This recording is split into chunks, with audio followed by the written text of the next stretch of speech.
Hey there, let's talk about incident response. It is a critical responsive capability for every digitally enabled business and can make the difference between nuisance IT incident and catastrophic business interruption. But what does that really mean? And how can businesses be better prepared for the inevitable bad day? Well, it starts with a plan. And I love this quote: "Plans are useless, but planning is indispensable."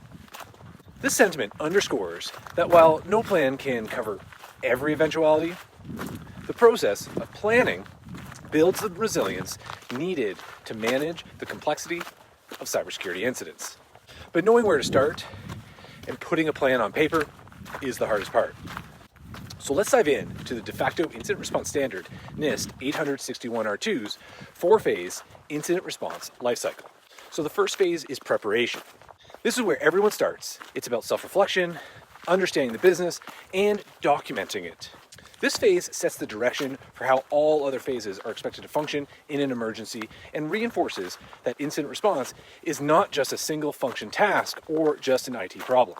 Additionally, facilitated tabletop exercises are a great tool for getting those aha moments and understanding where there are gaps before the hackers do.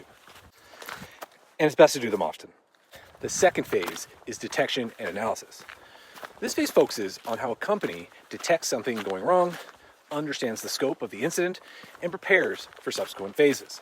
At the end of this phase, a company should understand what has been impacted, a decent idea of how, though the fog of incident response is quite thick, and most importantly, next steps. The third phase is containment, eradication, and recovery. This phase gets broken up into 3 discrete subphases because incident response is seldom linear. You might be starting to do some recovery when you realize the threat isn't actually eradicated out of the environment, hence the circles up in this diagram. But briefly, containment is about stopping the bleeding. Eradication is ensuring that the threat has been properly removed, and recovery is all about restoring systems and data. There's a lot more to cover in that, and that will be in future videos. The fourth phase is post-incident and lessons learned. Many teams skip this crucial step because they're exhausted from the incident itself, or there really isn't any appetite for management to do so.